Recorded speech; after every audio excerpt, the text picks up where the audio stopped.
दोस्तों आज की इस वीडियो के अंदर मैं आप सभी के साथ में अपनी क्लास 6 हिस्ट्री के चैप्टर नंबर 9 के पार्ट 2 को डिस्कस करूंगा। तो चलो फटाफट से अपने पार्ट को आज स्टार्ट कर लेते हैं और आप सभी को एक्सप्लेन करते हैं। The second change was a belief in the Bodhisattvas. There were supposed to be persons who had attained enlightenment. अब बच्चों यहाँ पे आप सभी को मज़ेदार बात बताई थी मैंने आपके कल वाले पार्ट के अंदर कि भाई जो आपके बुद्धा थे उसके अंदर क्या हो गया था, आपकी नई फॉर्म आ चुकी थी जो कि थी आपकी महायाना बुद्धिज्म। अब क्या था कि जो आपके स्कल्पचर पहले बुद्धा के बनाए जाते थे अब आपके स्टैचूज बनना स्टार्ट हो चुके थे। अब ऐसे ही बताता है कि आपका क्या हुआ, जो सेकंड चेंज था वो आपके बोधिसत्वास के अंदर यहाँ पे आना स्टार्ट हो चुका था। अब जो आपके ये वाले पर्सन होते थे ये सोचते थे कि भाई हमें एनलाइटमेंट मिल चुकी है, ठीक है। अब आगे बोलता है once they attend enlightenment they could live in complete isolation and meditate in peace. However instead of doing that they remained in the world to teach and help other people. The worship of the Bodhisattva became very popular and spread throughout the Central Asia, China and the later Korea and Japan.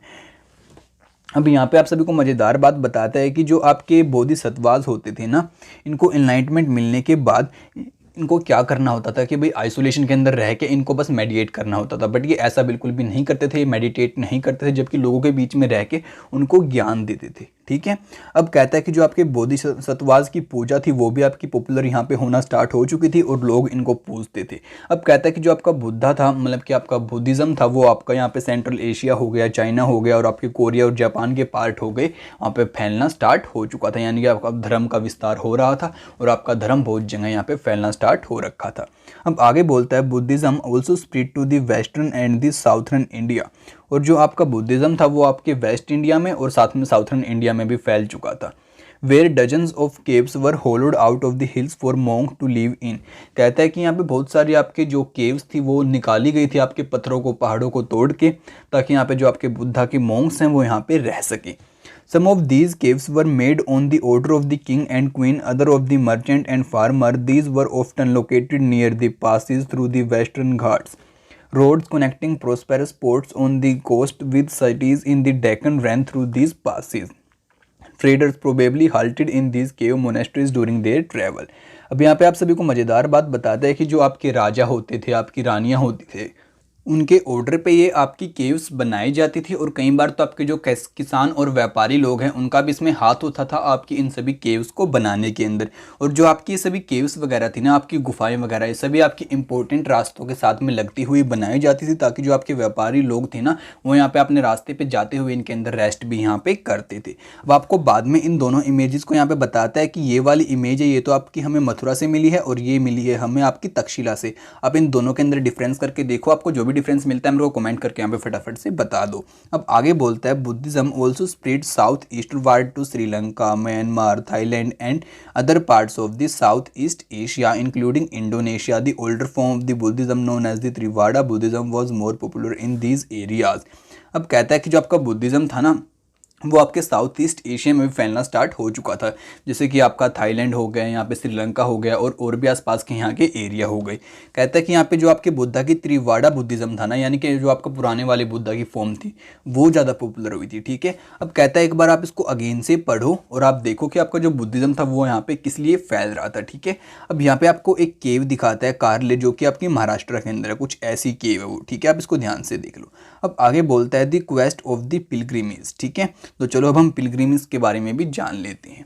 As traders journey to distant lands in caravans and ships, pilgrims often travel with them. कहता है कि जो आपके traders होते हैं उनका तो आपको पता है कि वो दूर दूर जाके अपने सामान को बेचते थे, वहाँ से कुछ लेके दूसरी लैंड के ऊपर आके बेचते हैं। तो कहता था जो आपके पिलग्रिमेज होते हैं, यानी कि जिनको धार्मिक स्थानों पे जाना होता है, वहाँ से अपने वर्शिप वगैरह गॉड की करनी होती है, वो भी आपके व्यापारियों के साथ में ही जाते थे, ठीक है।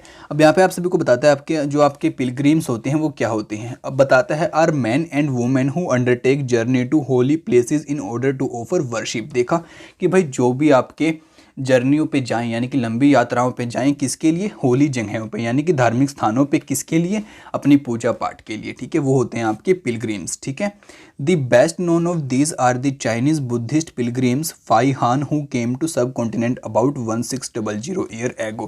कहता है कि जो आपके पिलग्रिम्स थे ना, इनमें आपका जो फाई हान है वो आपका सबसे इम्पोर्टेंट है, जो कि आपके 1600 साल के आसपास यहाँ पे आया था। और दूसरा है आपका हुइन सांग, जो कि आपका 1400 साल के आसपास यहाँ पे आया था। उसके बाद है आपका आइजिंग जो कि आपका 50 साल के आसपास इसके बाद आया था, यानी कि आपके 1400 साल के 50 साल के बाद आया था। ठीक है, these came to visit places associated with the life of the Buddha, और ये सभी किस लिए आए थे, आपके जो बुद्धा से जुड़ी हुई जगहें थी ना उनको देखने के लिए आए थे। ठीक है, अब आगे बोलता है as well as famous monasteries, और जो आपके बुद्धा के यहाँ पे फेमस मोनेस्ट्रीज थी उनको भी देखने के लिए यहाँ पे ये आए थे। Each of these pilgrims left an account of his journey. They wrote of the danger they encountered on their travels, which often took years of the countries and monasteries that they visited and books they carried back with them. अब यहाँ पे एक interesting बात बताता है कि जो भी आपके पिलग्रिम्स होते थे ना, ये अपने साथ में अपना पूरा अकाउंट को लिखते थे। उसमें बताते थे कि भाई हम जब यात्रा की तो हमें क्या क्या डिफ़िकल्टीज़ फेस की, हमने क्या चीज़ें यहाँ पे देखने को मिली, और हमने बुद्धा के वहाँ पे जाकर क्या चीज़ें सीखी, और वहाँ पे कैसा क्या सीन होता था। तो इससे में बहुत ज़्यादा डिटेल देखने को मिली और सीखने को मिली कि भाई इन्होंने वहाँ पे क्या क्या चीज़ें देखी। तो उनसे हमारे आर्कियोलॉजिस्ट थे उनको आसान हो गया, उन्होंने फिर हमें भी अच्छी अच्छी बातें यहाँ पे बताई। तो बोलते हैं हाउ फाई हान रिटर्न टू चाइना, जो आपका फाई हान था वो चाइना के अंदर कैसे दोबारा से गया। Fa Hian began his journey back home from Bengal, तो जो आपका फाई हान था वो बंगाल से चला चाइना जाने के लिए। He boarded a ship belonging to the some merchants, उसने क्या किया, एक जहाज के अंदर बैठ गया जो कि आपका कुछ व्यापारियों से बिलोंग करता था। They had barely traveled for 2 days when they were caught in a storm, वो 2 दिन ट्रैवल करते हैं तभी वो एक तूफान के अंदर वहाँ पे फंस जाते हैं। The merchants began to throwing their merchandise overboard so as to lighten the load and save the ship from the sinking. Fai Han threw away his merge personal belonging but clung to his books। अब यहाँ पे एक interesting बात पीछे आप सभी को बताई, कहता है कि जो आपका जब उनका जहाज़ तूफ़ान के अंदर फंस जाता है तो जो आपके मर्चेंट व्यापारी होते हैं वो अपनी ज़रूरी चीज़ों को, यानी कि ज़रूरी तो नहीं बोलूँगा मैं, यानी कि जो चीज़ों का काम नहीं है, जो आपके शिप के ऊपर ज़्यादातर लोड बना के उन्होंने रखा, उनको उन्होंने समुद्र के अंदर फेंकना स्टार्ट कर दिया ताकि इस जहाज़ के ऊपर ज़्यादा वजन ना रहे और जहाज़ उनके अंदर जो समुद्र के तूफ़ान के है उसके अंदर नीचे ना डूब पाए।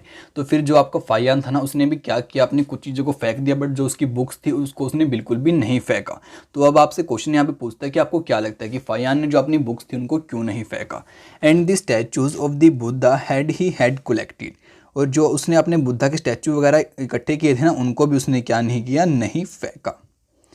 Finally the storm subside after 13 days, this is how he describe the sea, कहता है कि 13 दिनों के बाद वहाँ पे जो तूफान था वो वहाँ से चला गया, और ऐसे उसने क्या किया, अपने समुद्र को डिस्क्राइब किया, किसके अंदर, अपने अकाउंट के अंदर। तो ऐसे उनके अकाउंट के अंदर से हमें बहुत ज़्यादा डिटेल्स देखने को मिलती हैं।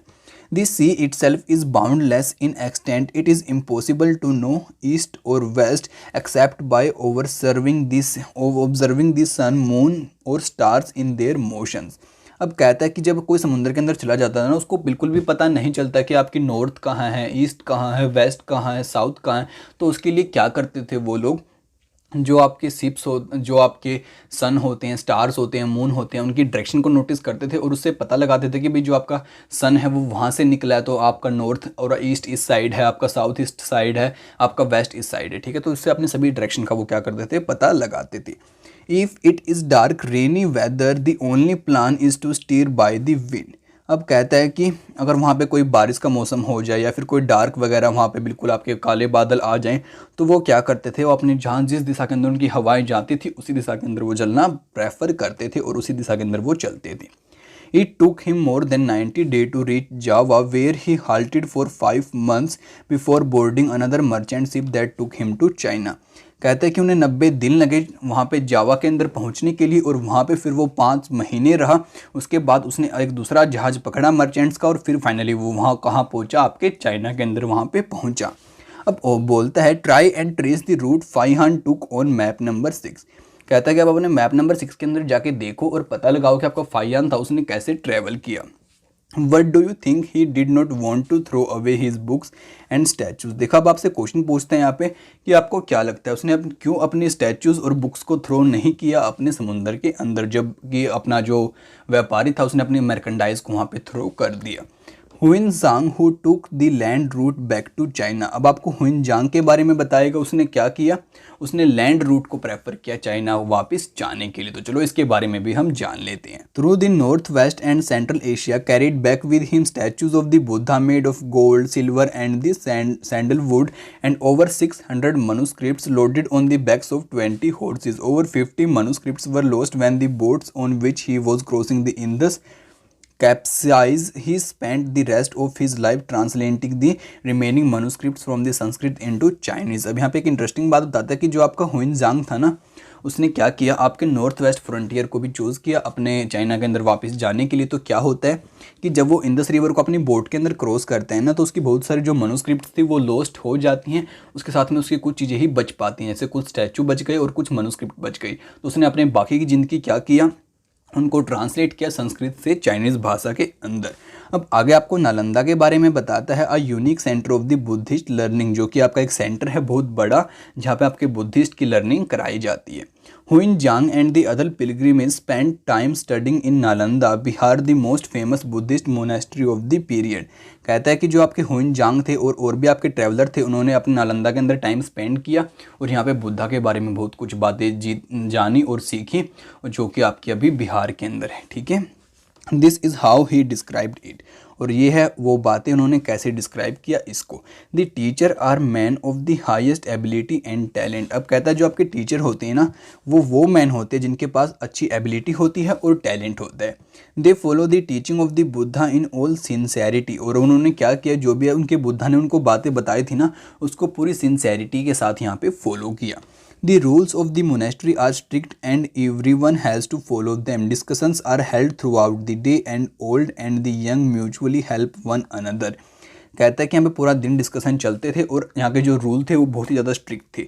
अब कहता है कि जो यहाँ पे ओल्ड और यंग आपके जो भी थे, ये सभी एक दूसरे के साथ में बात करते थे और एक दूसरे की यहाँ पे हेल्प करते थे। Learned men and from different cities come here to settle their doubts. कहता है कि जो यहाँ पे ज्ञानी लोग थे बहुत दूर दूर से आते थे और अपने डाउट्स को यहाँ पे आने के बाद दूर करते थे। The gatekeeper ask new entrants difficult question, they are allowed to enter only after to have been able to answer these. कहता है कि जो यहाँ का गेट कीपर था ना, वो क्या करता था, जो भी कोई नया इंसान यहाँ पे आता था उससे क्वेश्चन पूछता था। अगर कोई उसके क्वेश्चन का सही जवाब देगा, जब भी उसे अंदर एंट्री मिलती थी नालंदा के अंदर जाने के लिए। These 7 or 8 out of every 10 or not able to answer। कहता है कि जो आपके 10 लोग थे ना, उनमें से 7 लोग ऐसे होते थे जो कि वहाँ पे आंसर नहीं दे पाते थे उसके क्वेश्चंस का। List the reason why Xuanzang wanted to study in Nalanda. कहता है कि जो आपका हुइनजांग था वो नालंदा के अंदर क्यों स्टडी करना चाहता था, आपको क्या लगता है? तो इसका जवाब जरूर देना नीचे आप मेरे को कमेंट बॉक्स के अंदर। चलो फटाफट से अब हम आगे कंटिन्यू भी कर लेते हैं।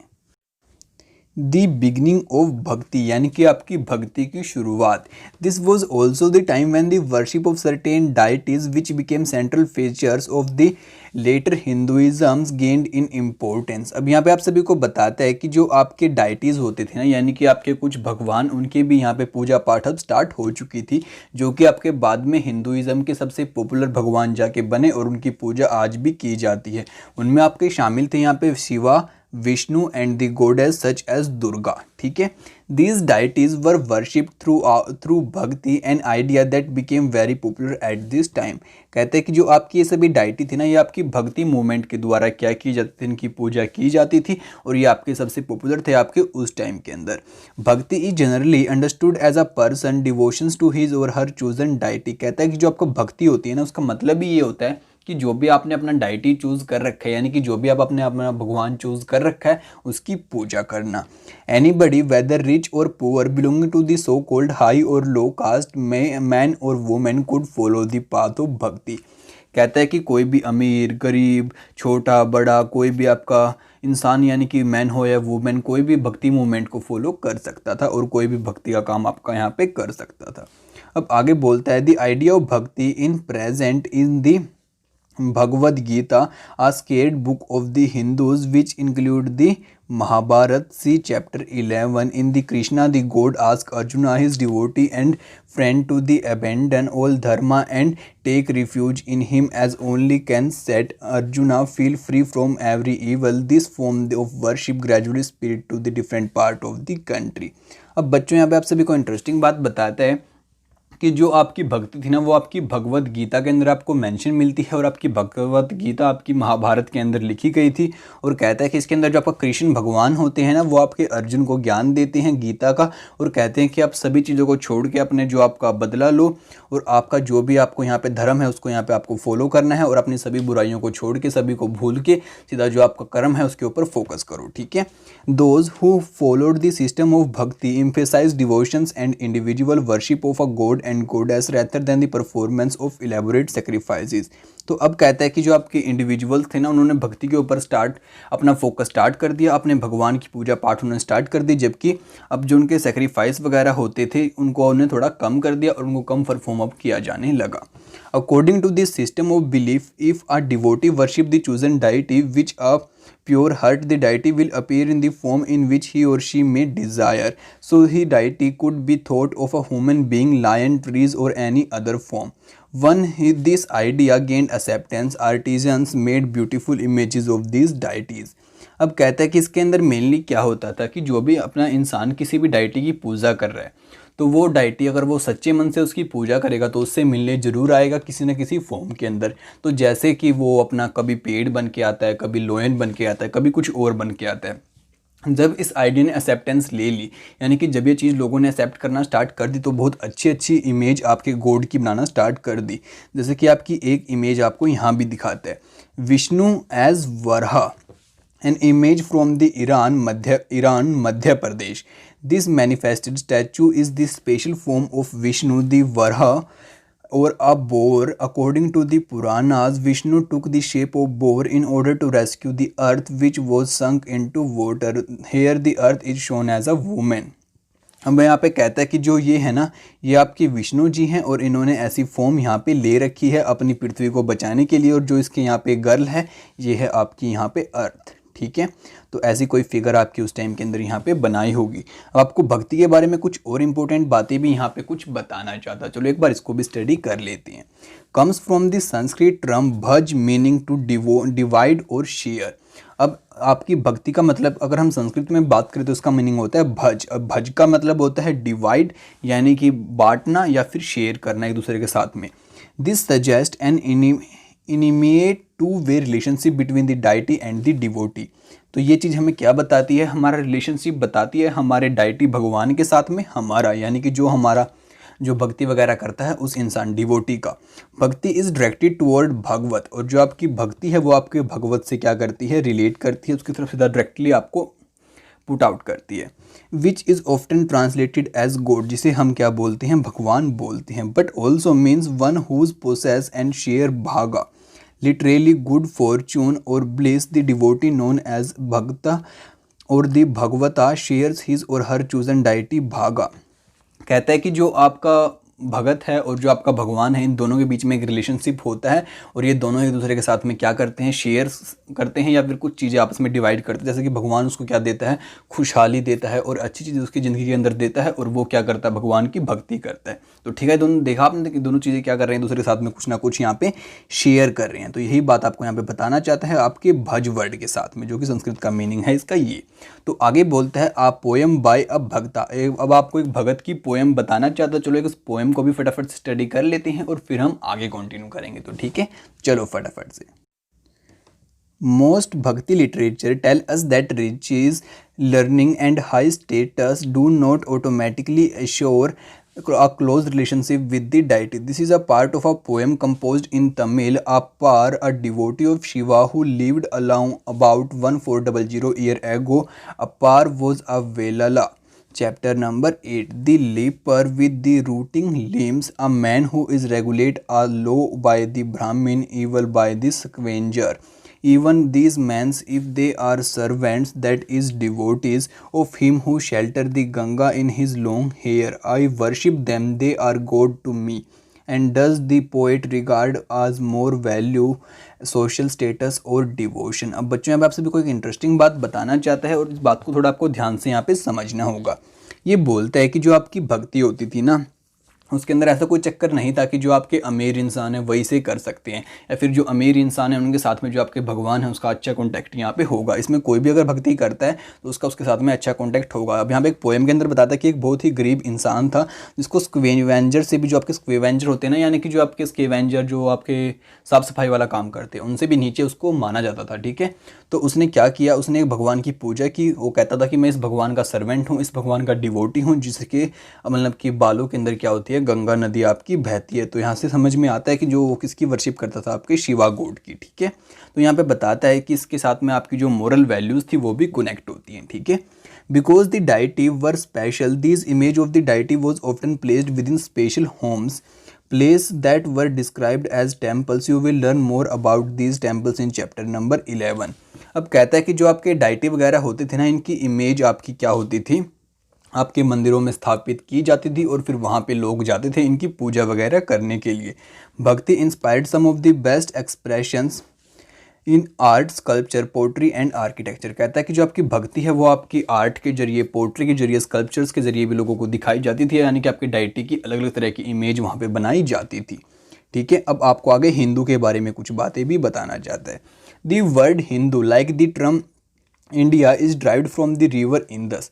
कहता है कि जो आपका हिंदू वर्ड है, आपकी इंडिया की तरह ये भी आपका इंदस नदी यानी कि सिंधु नदी से आपका उठाया गया है। It was used by the Arab and Iranian to refer the people who lived in the east of the river. ये वर्ड आपका ईरानियन लोगों के द्वारा और अरब लोगों के द्वारा यूज़ किया गया था। आपके जो इंदस रिवर है उससे, उसके ईस्ट में जो लोग रहते हैं उनको रेफ़र करने के लिए। And to their culture practice including the religious belief, यानी कि आपका ये सब कॉन्टिनेंट है और यहाँ पे आपकी इंदस नदी है, तो इसके जो इस वाले साइड में लोग रहते हैं उनको रेफ़र करने के लिए। ठीक है, और कहता है कि इन सभी का क्या है, सेम रिलीजियन है और सेम ये कल्चरल प्रैक्टिस यहाँ पे करते हैं। अब चलो एल्सवेयर के अंदर फटाफट से अपने एक फैक्ट को स्टडी कर लेते हैं और फिर एक इंपॉर्टेंट डेट्स को भी देख लेंगे और फिर अपने चैप्टर को यहाँ पे कंप्लीट करते हैं। ठीक है, चलो फटाफट से। About 2000 year ago Christianity emerged in West Asia. Jesus Christ was born in the Bethlehem, which was the part of the Roman Empire. Christ's teaching were that he was the savior of the world. अब बच्चों यहाँ पे आप सभी को बहुत मज़ेदार बात बताता है कि करीबन 2000 साल पहले क्या होता है, आपकी जो क्रिश्चियनिटी धर्म है ना उसका भी यहाँ पे उदय हो जाता है आपके वेस्ट एशिया के अंदर। और जो आपके जीसस क्रिस्ट थे ना उनका जन्म आपका होता है बैथलीम, जो कि आपका यहाँ पे रोमन एम्पायर के अंदर था। अब कहता है कि जो आपका क्रिस्ट होता है उसकी टीचिंग आपके सभी जगह फैलना स्टार्ट हो जाती है और माना जाता है कि जो आपका क्रिस्ट है वो आपके वर्ल्ड का क्या है, सेवियर है, यानी कि उसको बचाने वाला है। He also taught people to treat other with love and trust others just as they themselves wanted to be treated. इसका मानना था कि आपको लोगों को हरदम ऐसे ट्रीट करना चाहिए और ऐसे उनसे बात करना चाहिए जैसे कि आप चाहते हैं कि लोग मेरे से बात करें। ठीक है, यानी कि लोगों को प्यार से बात करना है, आपको अच्छे तरीके से बात करना है। Here are few verses from the Bible, the holy book that contain the teaching of the Christ. अब यहाँ पे आप सभी को कुछ बाइबल के वर्ड्स बताएगा और कुछ बातें बताएगा, तो ठीक है आप एक बार इनको स्टडी कर लेना और इनको अपनी लाइफ में अगर चाहो तो अप्लाई कर सकते हो, नहीं चाहो तो मत करना। Blessed are those who hunger and thirst for righteousness, for they shall be filled. Blessed are the merciful, for they shall obtain mercy. अब यहाँ पे आप सभी को कहता है कि जो इंसान आपके ज़्यादा भूखे हैं उनको खाना देना ये भी आपकी एक ब्लेस होती है। साथ में बताता है कि भाई किसी के ऊपर दया करना ये भी आपकी एक ब्लेस होती है। Blessed are the pure in the heart, they shall see God. कहता है जब आप भगवान को देखो आपका जो हृदय है, वो जो दिल है वो आपका बिल्कुल प्योर होना चाहिए, ये भी आपकी एक ब्लेस्ड है। Blessed are the peacemakers, for they shall be called sons of God. और जो बिल्कुल शांति से पीस मतलब कि शांति बनाए रखते हैं वो क्या होते हैं, हमारे भगवान के बच्चे होते हैं, sons of God. Christ's teaching appealed to ordinary people and spread throughout West Asia, Africa and Europe. The first Christian preacher came from West Asia to the west coast of the subcontinent within 100 years of the Christ's death. अब यहाँ पे आप सभी को बताता है कि जो आपका क्रिश्चियनिटी धर्म था ना वो आपका वहाँ पे फैलना स्टार्ट हो चुका है और आपके जो साउथ अफ्रीका वगैरह थे वहाँ पे भी वो बहुत ज़्यादा फैला, आपकी यूरोप के अंदर भी फैला। और उसके करीबन 100 साल के बाद एक इंसान जो आपके यहाँ पे आए आपकी वेस्ट वाली कोस्ट के पास जो समुंदर से आए और उन्होंने क्या किया, यहाँ पे आपके क्रिश्चियनिटी धर्म को फैलाया। और यहाँ पे आप सभी को बोलता है कि बार मैप्स नंबर 6 के ऊपर जाके आप उनको ट्रेस करो कि वो कैसे समुंदर से यहाँ पे आपके पास आए होंगे।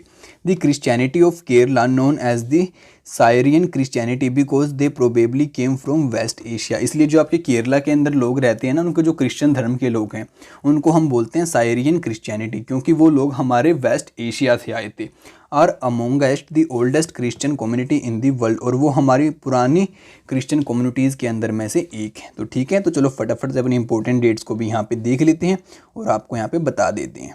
तो यहाँ पे सबसे पहले डेट आती है आपकी discovery of the silk making about 7000 year ago, यानी कि जो आपका सिल्क था वो आपका 7000 साल पहले बनना स्टार्ट हो चुका था। उसके बाद अगली डेट बोलती है the Chola Cheras and Pandyas about 2300 year ago, और जो आपके चोला चेरा और पांड्याज थे वो आपके 2300 साल के आसपास आए थे।